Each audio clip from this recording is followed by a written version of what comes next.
Hormat dan salam sejahtera. Berita pagi edisi 14 Oktober. Saya Laurendra Fiona, penerbaikan. Keputusan meletakkan Selangor, Kuala Lumpur dan Putrajaya di bawah Perintah Kawalan Pergerakan Bersyarat PKPB mulai tengah malam tadi langkah tepat dalam usaha mengekang penularan pandemik COVID-19. Jelas Perdana Menteri, keputusan melaksanakan PKPB itu selepas meneliti kes COVID-19 khususnya yang melonjak di Selangor sejak beberapa hari lepas. Justru ibu bapa tidak perlu bimbang memandangkan kerajaan meletakkan keselamatan pelajar sekolah pada tahap paling tinggi dengan penutupan sekolah dilaksana mengikut zon. Jadi sebab itu dalam kes Selangor dan sebagainya itu kita dah putuskan tutup. Masuk sabak perenam yang hijau pun tutup juga. Pasal susah bagi kita ada tengah sekolah buka kena tutup, elok kita tutup untuk tempoh 2 minggu dan lepas tu kita tengok keadaan bagaimana. Kalau keadaan bertambah baik maka bolehlah dibuka semula itu. Untuk SOP lebih jelas di Selangor, Kuala Lumpur dan Putrajaya, Menteri Kanan Keselamatan Datuk Seri Ismail Sabri Yaakob menjelaskan aktiviti perniagaan makanan, kedai runcit dan kedai serbaneka dibenarkan beroperasi antara pukul 6 pagi hingga 10 malam. Pembelian makanan digalakkan secara pandu lalu, penghantaran atau berbungkus sahaja. Kebenaran untuk ini turut diberikan kepada makan di kedai dengan terhad kepada 2 individu untuk 1 meja. Pasar harian kita benarkan daripada 6 pagi hingga 2 petang. Pasar borong daripada 4 pagi hingga 2 petang saja. Pasar tani kita benarkan daripada 6 pagi hingga 12 tengah hari. Pasar malam kita benarkan antara 4 petang hingga 10 malam walau bagaimanapun bagi mengawal dan untuk memastikan pematuhan SOP pasar tani dan pasar malam perlu yang pertamanya perlu pengawasan daripada anggota rela. Jadi anggota rela akan memantau dari segi SOP, dari segi pematuhan SOP, kerana seperti kita tahu apabila pasar tani dan pasar malam dibenarkan, pihak kerajaan telah pun menyediakan SOP yang amat ketat. Stesen minyak pula dibenarkan beroperasi antara 6 pagi hingga 10 malam kecuali pengoperasian stesen minyak di Lebuh Raya yang dibenarkan beroperasi 24 jam. Datuk Seri Ismail Sabri turut menjelaskan bagi individu yang perlu merentasi Selangor dan Kuala Lumpur untuk ke negeri-negeri lain, mereka dinasihatkan untuk mendapatkan kebenaran polis sebelum membuat perjalanan. Begitu juga individu yang menaiki pesawat melalui KLIA 2 dan Subang, mereka perlu mendapatkan kebenaran daripada polis. Bermula tepat 12:01 tengah malam tadi, sekatan jalan raya dilaksana di 4 lokasi di Putrajaya. Dengan keperluan itu, Ketua Polis Daerah Putrajaya ACP Muhammad Fazli Ali menuntut kerjasama masyarakat sepanjang tempoh 14 hari bagi bersama-sama mengurangkan pergerakan bagi membolehkan pengawalan pandemik COVID-19 dilakukan dengan berkesan. Pada malam ini kita lebih kepada menasihati dan mengingatkan tentang do and don'ts lah di sekatan jalan raya dan apa-apa juga tindakan-tindakan sekiranya melanggar selepas ini mungkin kita akan mengambil tindakan lah. Dalam masa sama, beliau mengharapkan mana-mana individu yang mempunyai urusan kecemasan termasuk kematian boleh mendapatkan kebenaran daripada Ketua Polis Daerah, Timbalan KPD, Ketua Balai Polis Persin 7 dan 11. Bagaimanapun bergantung kepada budi bicara serta mengambil kira lokasi yang dikunjungi tidak berisiko tinggi. 4 sekatan jalan raya dilaksanakan masing-masing di Lebuh Sentosa menghala keluar ke Lebuh Raya Maju Max Expressway, Persiaran Selatan menghala keluar ke Dengkil, Persiaran Utara Pintu 2A menghala ke Kajang dan Persiaran Utara Pintu 3 menghala ke Puchong. Di daerah Petaling Jaya, Selangor pula menyaksikan 3 penutupan jalan dilaksanakan mulai tengah malam tadi. Jalan Persiaran Mahogany, Jalan Persiaran Jati dan Jalan Persiaran Sungai Buloh merupakan lokasi terlibat. Timbalan Ketua Polis Daerah Petaling Jaya, Superintendent Ku Masyariman Ku Mahmud menjelaskan keperluan selaras PKPB yang dilaksanakan bagi mengawal pergerakan masyarakat dalam usaha membendung penularan jangkitan COVID-19. Dalam daerah pentadbiran Petaling Jaya,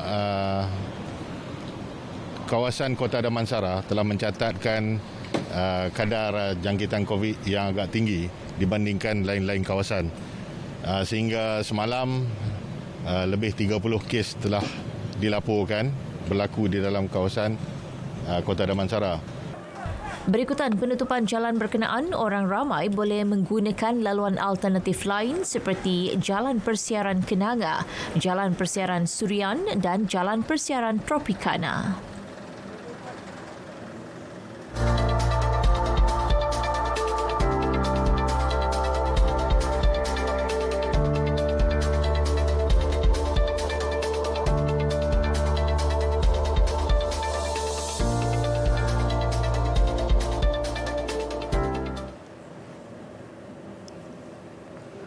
Bermula esok, Perintah Kawalan Pergerakan diperketat PKPD bakal dilaksana di Penjara Reman Pulau Pinang dan Kuartus Penjara Reman Negeri Pulau Pinang, daerah Timur Laut. Keperluan itu bagi mengawal penularan wabak COVID-19 dalam komuniti selain memudahkan ujian saringan. Jumlah keseluruhan individu terbabit adalah seramai 2,830 orang yang merangkumi 2,306 banduan, 304 staf penjara dan keluarga mereka yang mendiami kuartus dan 220 staf penjara dan keluarga yang tidak mendiami kuartus. Seperti PKPD lain, pergerakan keluar masuk di lokasi berkenaan tidak dibenarkan. Manakala pergerakan kaki tangan penjara ditentukan mengikut SOP yang ditentukan Jabatan Penjara. Makanan serta keperluan asas lain bakal disalur dan diselaraskan Pusat Kawalan Operasi Bencana Daerah Timur Laut Pulau Pinang. Rakyat Malaysia yang pernah dijangkiti virus COVID-19 dijemput menyertai penyelidikan perubatan yang bertajuk Kajian Membujur Tindak Balas Antibodi Neutralisasi dalam kalangan pesakit COVID-19 di negara ini. Menerusi kenyataan, Ketua Pengarah Kesihatan Tan Sri Dr. Nur Hisham Abdullah dalam laman Facebook memaklumkan kejayaan itu dijalankan sekumpulan penyelidik Institut Penyelidikan Perubatan IMR di Institut Kesihatan Negara Kementerian Kesihatan. Jelasnya, kajian berkenaan penting bagi mengetahui proses dan paras antibodi neutralisasi imuniti dalam darah yang boleh menghalang kuman COVID-19 daripada menjangkiti pesakit yang pernah dijangkiti sebelum ini. Penyelidikan itu katanya telah mendapat kelulusan Jawatankuasa Etika Penyelidikan Perubatan MREC KKM NMRR 201676550108. Sementara itu, menerusi sidang media secara maya, Tan Sri Dr. Nur Hisham memaklumkan 6 kluster baru dikesan semalam, 4 di Sabah, masing-masing 1 di Selangor dan Pulau Pinang. Kluster semarak dikenal pasti di daerah Tawau melibatkan kes indeks daripada saringan individu bergejala pada 3 Oktober lepas. Saringan kontak rapat mengenal pasti 13 lagi kes jangkitan daripada kluster berkenaan. Kluster Bina pula dikesan di Beaufort hasil saringan kemasukan pesakit ke Hospital Sipitang pada 10 Oktober lalu. Tambahan 13 kes positif hasil saringan kontak kluster tersebut. Kluster Sabindo Sabah, kluster baru ni dikenal pasti di Tawau di negeri Sabah. Kes indeks bagi kluster ini iaitu kes 11,897. Telah dikenal pasti positif COVID-19 hasil saringan individu bergejala pada 3 Oktober 2020 dan telah dimasukkan ke Hospital Tawau. Saringan kontak rapat telah mengesan 13 lagi kes positif COVID-19. Manakala kluster terakhir adalah kluster Bestari di Sandakan juga menerusi saringan individu bergejala dan mengenal pasti 18 lagi kes positif wabak tersebut menerusi saringan kontak rapat. Kluster Bah Kenangan di Selangor, kluster baru ini melibatkan daerah Ulu Langat, Selangor.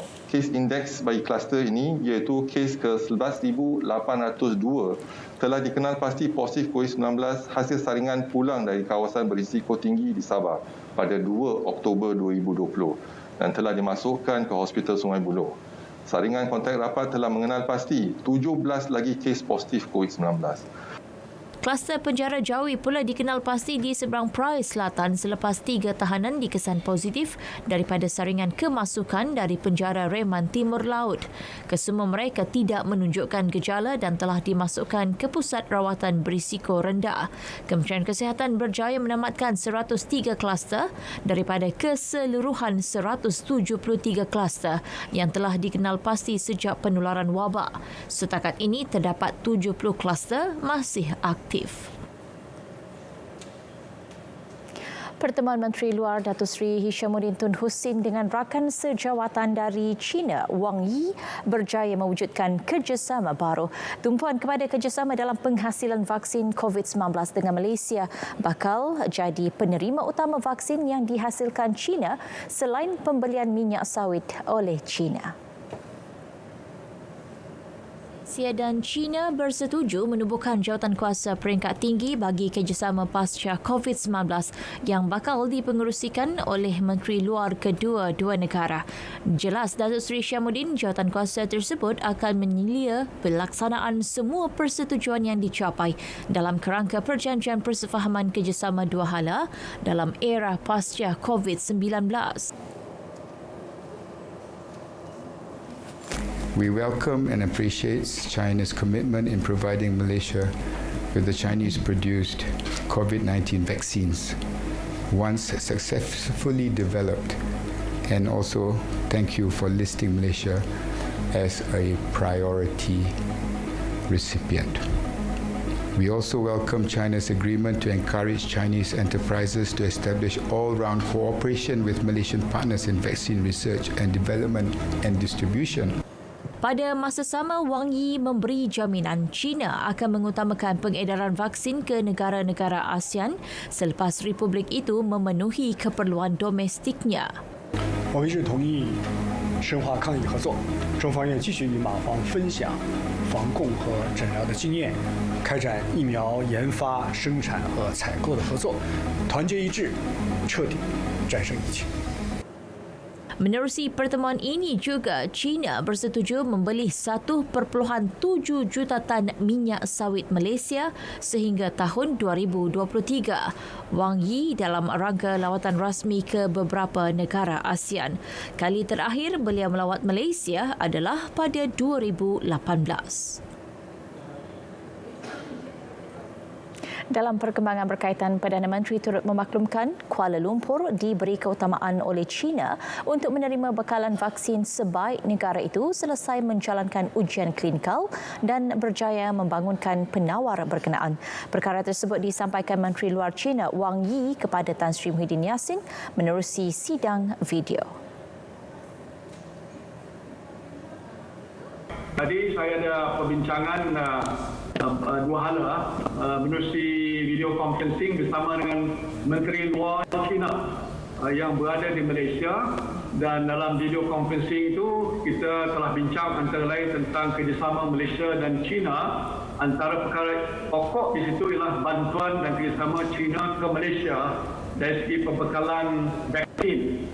Jadi bagaimana yang kita ketahui, China adalah antara negara yang paling ke depan dari segi membuat kajian mendirikan berkenaan dengan penemuan vaksin. Saya dimaklumkan sudah sampai ke tahap akhir dan sebelum akhir tahun ini mungkin sudah akan dapat digunakan selepas ujian-ujian klinikal dilaksanakan. Dalam perbincangan tadi, Menteri Luar China yang sebelum ini berbincang dengan Datuk Hishamuddin, Menteri Luar kita, bersetuju.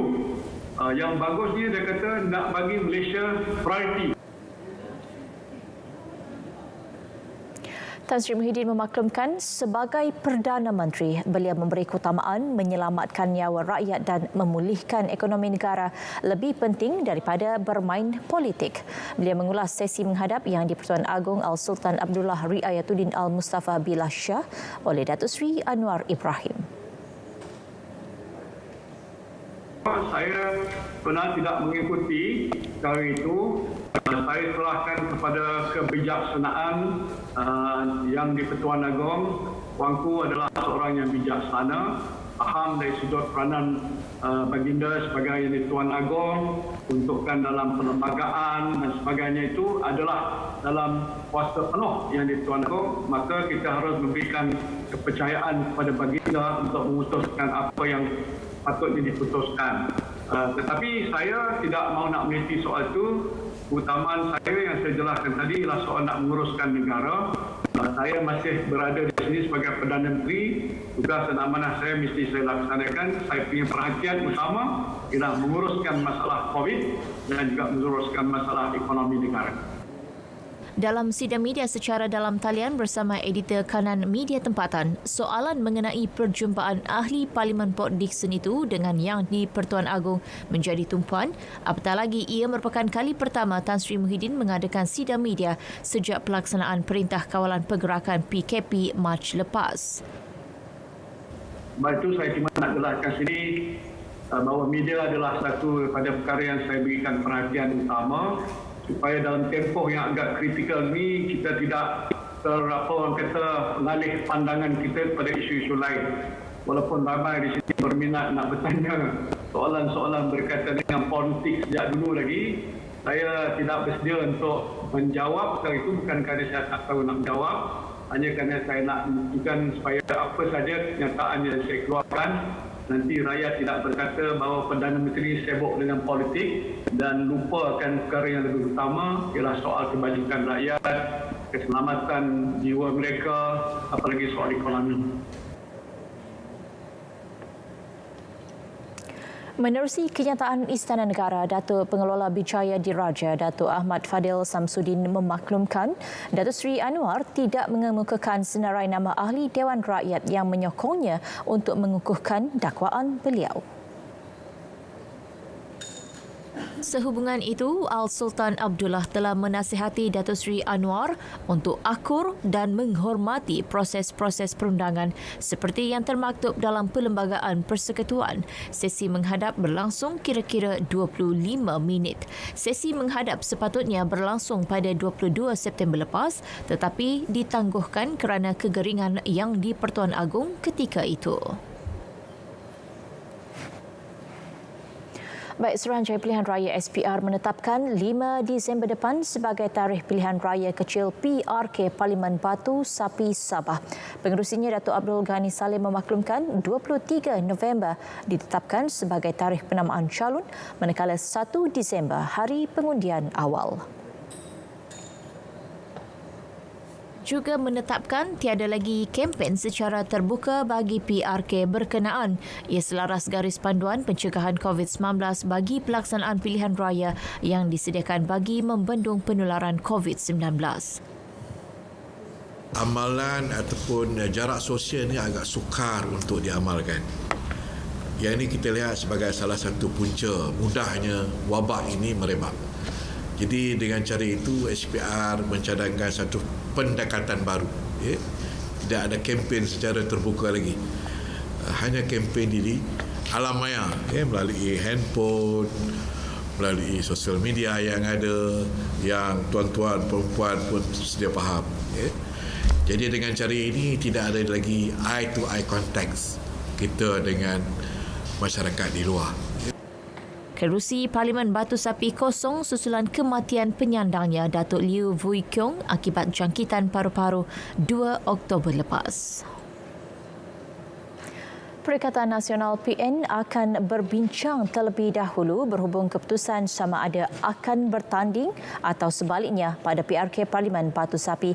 Perdana Menteri berkata walaupun Barisan Nasional BN telah mengumumkan tidak akan bertanding, Gabungan Rakyat Sabah GRS perlu meneliti agihan kerusi yang telah dibincangkan.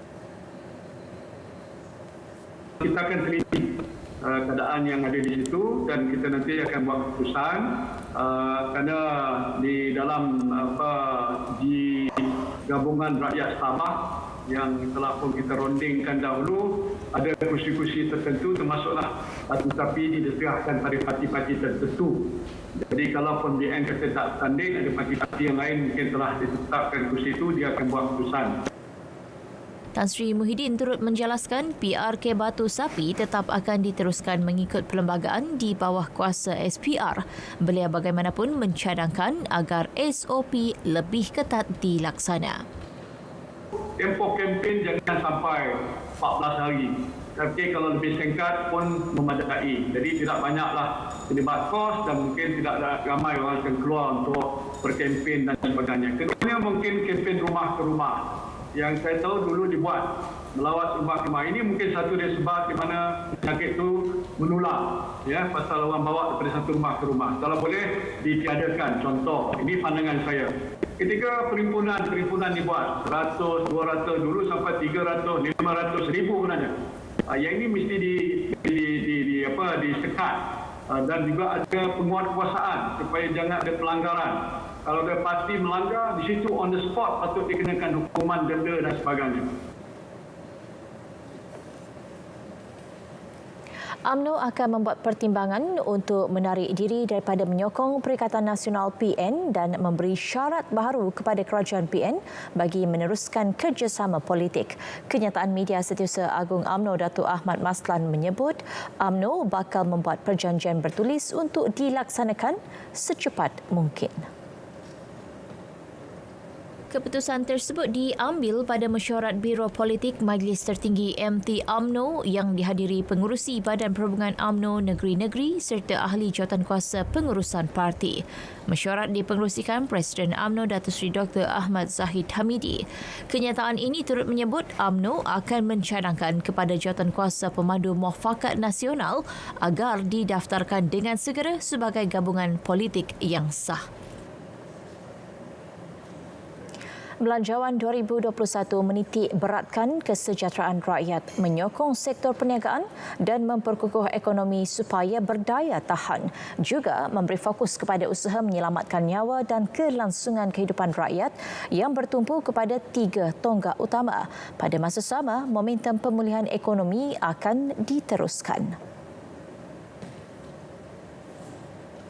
Dan ini akan kita tumpukan pada 3 tonggak utama, 3 main pillars, iaitu pertama ialah memperkasakan rakyat, menyokong perniagaan dan juga untuk kita terus memperkukuhkan ekonomi kita.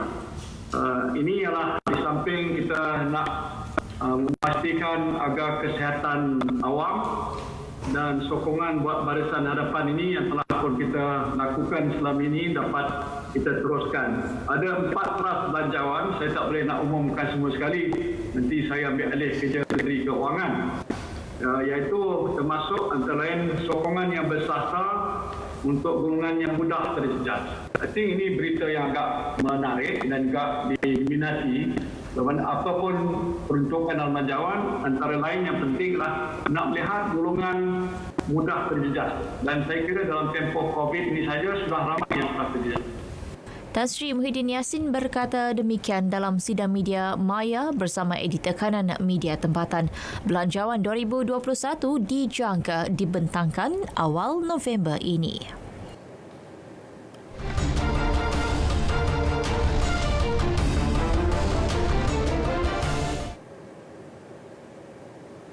Pemain muda sensasi negara Luqman Hakim Samsudin muncul wira skuad bawah 21 tahun B21 KV Kotrick selepas gol tunggalnya berjaya menewaskan KFCO Bershot Wilczek 1-0 pada aksi kumpulan 2 Liga Belgium B21.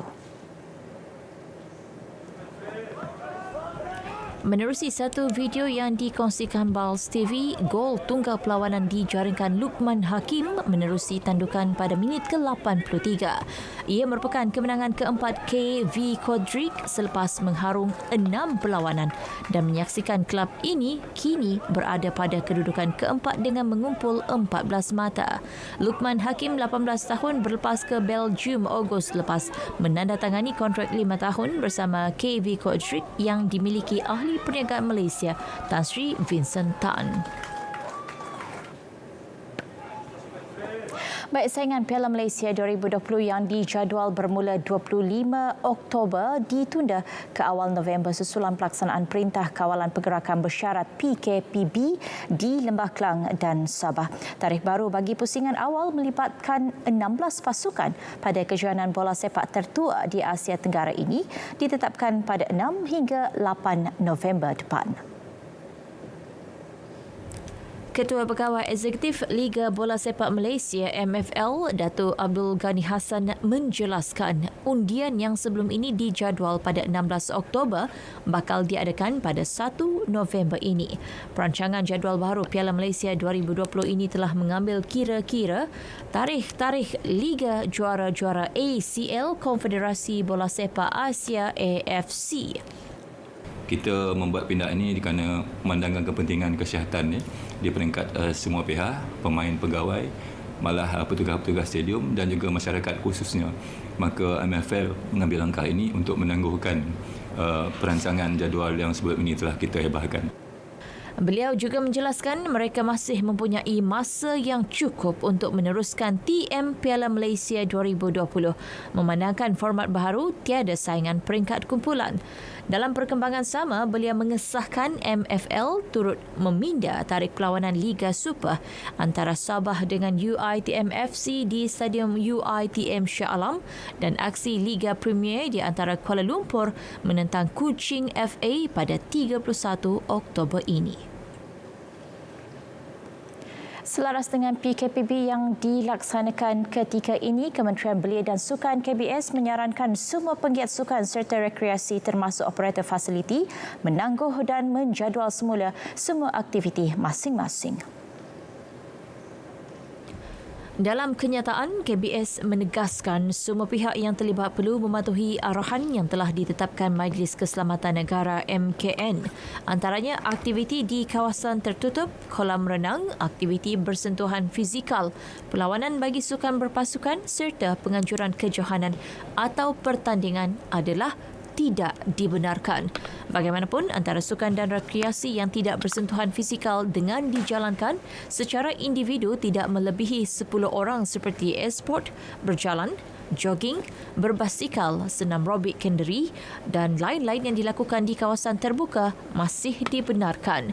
Bagi program latihan berpusat atlet yang sedia ada di bawah kendalian Majlis Sukan Negara dan Majlis Sukan Negeri-Negeri pula boleh diteruskan secara tertutup dan terkawal. Manakala di daerah atau negeri lain, program serta acara sukan dan rekreasi boleh diteruskan dengan mematuhi prosedur operasi standard SOP yang ditetapkan. Baik, saudara, berita pagi edisi 14 Oktober 2020 berakhir.